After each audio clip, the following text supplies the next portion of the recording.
10th grade, వాళ్ళు నవ్వారనమాట. ఎందుకంటే చుట్టూ ఉన్న ప్రపంచం మొత్తం అయితే ఇంజనీరింగ్ లేకపోతే మెడిసిన్.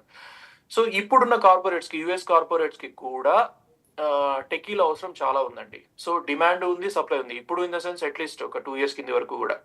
సో డిమాండ్ ఉంది, సప్లై ఉంది. బట్ ఇదంతా టెక్నికల్ ఎకో సిస్టంలో మాత్రమే. అడ్మినిస్ట్రేషన్ కంటూ కొన్ని రూల్స్ అండ్ రెగ్యులేషన్స్ ఉన్నాయి. వాళ్ళు లోకల్ జాబ్స్ కాపాడుకోవటము, లోకల్ పీపుల్ని ప్రొటెక్ట్ చేసుకోవటము, తర్వాత జాబ్ చార్ట్ని సేవ్ చేసుకోవటం, ఇవన్నీ ఉన్నాయి కాబట్టి చాలా ఫిల్టరేషన్ పెట్టారనమాట. కార్పొరేట్కి చాలా డిమాండ్ ఉంది and only supplier is India.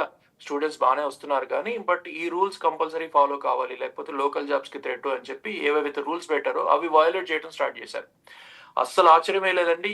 అంటే అన్ని ఏరియాల్లో కాదు కానీ కాలిఫోర్నియా, టెక్సాస్ లాంటి ఏరియాల్లో పిల్లలు సిపిటి, ఓపీటీ సర్టిఫికేషన్స్ని అంటే కాలేజీలో చదువుతూ ఉద్యోగం చేయాల్సి వస్తే వాటిని మార్ఫింగ్ చేస్తున్నారు. తర్వాత H1B డాక్యుమెంటేషన్ని మార్ఫింగ్ చేస్తున్నారు. గ్రీన్ కార్డులని, వేరే వాళ్ళ గ్రీన్ కార్డులని వాళ్ళకు కొన్ని డబ్బులు ఇచ్చి, ఇది చాలా ఆశ్చర్యం మీరు అన్నట్టు, వాళ్లకు $500 $1000 సంవత్సరానికి ఇచ్చి వాళ్ళ గ్రీన్ కార్డ్ నెంబర్లు తీసుకొని లేదా ఎక్కడో ర్యాండమ్ గా దొరికిన గ్రీన్ కార్డులను కూడా మార్ఫింగ్ చేసి లేదా వీళ్ళేదో పెట్టేసి ఉద్యోగాలు చేసిన సందర్భాలు కోకొల్లలు. బట్ చాలా స్ట్రిక్ట్ యాక్షన్స్ కూడా యుఎస్సిఎస్ వాళ్ళ మీద తీసుకుంటుందండి. వాళ్ళని ఖచ్చితంగా ఒకవేళ దొరికితే మాత్రం పనిష్మెంట్స్ చాలా కటువుగా ఉంటాయి. ఎందుకంటే వాళ్ళని లైఫ్ టైం బ్యాన్ చేయడం కానీ, 20 years బ్యాన్ కానీ, 20 years is almost A career, 10 years కానీ, 5 years కానీ, ఇట్లా రకరకాల వాళ్ళు చేసిన క్రైమ్ని బట్టి it's an absolute felony here. ఇక్కడ అమెరికన్ చట్టాల ప్రకారం ఖచ్చితంగా నేరం, అది చేయకూడదు. సో ఇప్పుడు రూట్ నుంచి స్టార్ట్ చేశారేమో అనిపిస్తుంది. గతంలో కూడా ఇటువంటివి జరిగాయి. బట్ హైదరాబాద్ లెవెల్లో హైదరాబాద్కి వచ్చి వాళ్ళ మెయిన్ ఆపరేషన్స్ ఎక్కడైతే జరుగుతున్నాయో ఆ సెంటర్స్కి వచ్చి ఆ ఆఫీస్లో టార్గెట్ చేసి యాక్షన్స్ తీసుకోవటం అనేది ఇది నిజంగా ఆహ్వానించదగ్గ పరిణామమే. ఎంత ఇండియా అమెరికా సంబంధాలు, రెప్యుటేషన్ దాగున్నా కూడా ఇది. బట్ నకిలీ అనేది ఎప్పటికైనా నకిలీ. అటువంటివి అస్సలు ఎంకరేజ్ చేయొద్దు. ఎందుకంటే ఒక స్టూడెంట్ ఇప్పుడు జస్ట్ పాస్ అయిన స్టూడెంట్ కానీ, ఒక H1B ఎంప్లాయీ కానీ తన కెరీర్ స్టార్టింగ్లో ఉన్నాడు అనుకోవాలి. కార్పొరేట్లో రిటైర్మెంట్ ఏజ్ అనేది లేదు, 60 years అనేది లేదు. If you are potential enough, you can work until 75, 80, and corporates are welcoming it. It's not a government sector. So మీరు చిన్న చిన్న విషయాలకి బంగారు బాతుని చంపుకున్నట్టు ఇట్లా ఫేక్ సర్టిఫికేషన్స్ అవి పెట్టి మీ కెరీర్ని మీరు సర్వనాశనం చేసుకుంటే రేపొద్దున పోర్ట్ ఆఫ్ ఎంట్రీలో హిస్టరీ అంతా మీకు ఆ సిస్టంలో అపేర్ అవుతుంది. కాబట్టి ఇవన్నీ చేయకూడని విషయాలు వాసుదేవన్ గారు. ఇప్పటికైనా సరే మనం కళ్ళు తెరిచి మన పద్ధతిలో గత కొన్ని వారాలుగా మనం చర్చిస్తున్నట్టుగా చదువు అయిపోగానే శుభ్రంగా నీ చదువు సరిపడా జాబ్ వచ్చింది, లేకపోతే ఇండియా కూడా చాలా పొటెన్షియల్ గా ఉంది. ఇప్పుడు పెద్దలు అన్నట్టు ఇండియా ఒకటే కాదు, తైవాన్ అంటుంది. ఒకవేళ అమెరికా H1B రిజెక్ట్ చేస్తే చెప్పండి, మేము తీసుకుంటా ఉంటుంది. ఆస్ట్రేలియా ఉంది, ఆస్ట్రేలియా కూడా బిగ్ ఆఫర్ చూసారు కదా, న్యూజిలాండ్ కూడా లాకులు ఎత్తింది. న్యూజిలాండ్ కూడా చాలా మంచి ఉండటానికి మంచి లొకేషన్స్, వాటి డాలర్ రేట్ కూడా కన్సిడరబుల్ గానే బాగానే ఉన్నాయి. సో ఈ పోలికలలో కానీ, పీర్ ప్రెషర్ లో కానీ, తల్లిదండ్రుల ఆస్పిరేషన్స్ లో కానీ పడి మీరు చేయకుండా వాళ్ళకు కొంచెం అర్థమయ్యేటట్టు చెప్పి, ఫస్ట్ ఆఫ్ ఆల్ మీకు మీరు రెట్రోస్పెక్షన్ చేసుకొని, ఇప్పుడు ఎవ్వరికి అతీతం కాదండి. ఇప్పుడున్న సందర్భంలో మేము కొన్ని స్టోరీస్ వింటున్నాము. గ్రీన్ కార్డ్ వాళ్ళు కూడా కొన్ని ఇష్యూస్ ఫేస్ చేస్తున్నారు పోర్ట్ ఆఫ్ ఎంట్రీలో.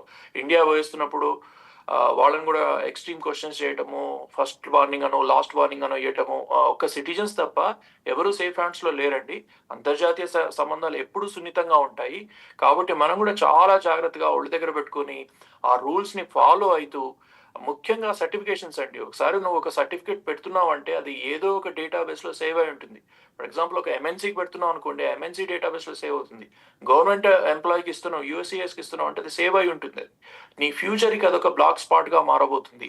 కాబట్టి దాన్ని దృష్టిలో పెట్టుకొని ఎవరు చూస్తున్నారే, నేను కళ్ళు మూసుకుని పిల్లి పాలు తాగుతున్నా, నన్ను ఎవరు చూడట్లేదు అనుకున్న సంధానం ఉంటుంది. కాబట్టి అటువంటి చేయకపోవటం బెటర్ అండి.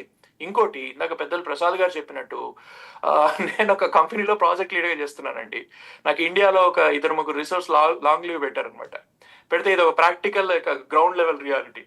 2-3 సెలవు పెట్టారనమాట. సో నేను ఆబ్వియస్లీ వీకెండ్ లో నేను వాళ్ళ బిల్లింగ్ విషయంలో నేను వాళ్ళని ఇంటూ పెట్టి పంపిస్తే వెంటనే నా డైరెక్టర్ లెవెల్ అని నన్ను అప్రోచ్ అయ్యాడనమాట. ఎందుకు ఇంటూ పెట్టావు అని అంటే, నేను I was not a full-time employee to that particular augmentation company అనే కన్సల్టెన్సీ, లెవెల్ 5 కంపెనీ గురించి మాట్లాడుతున్నా, చిన్నగా కాదు. సో డైరెక్టర్ వచ్చి ఏంటది లీవ్ పెట్టావట 10 రోజులు ముగ్గురికి అని చెప్పన్నాడు అనమాట. అంటే they are in leave so that kept that as a leave అని. నో అని అన్నాడు. How could it be if the client manager is going to ask me I should be the responsible person. లేదు లేదు లేదు, నువ్వు పెట్టేసే మేము చూసుకుంటాం అని అన్నాడు అనమాట. అది అయిపోయింది, నాకు అర్థం కాలేదు అసలు సినారియో.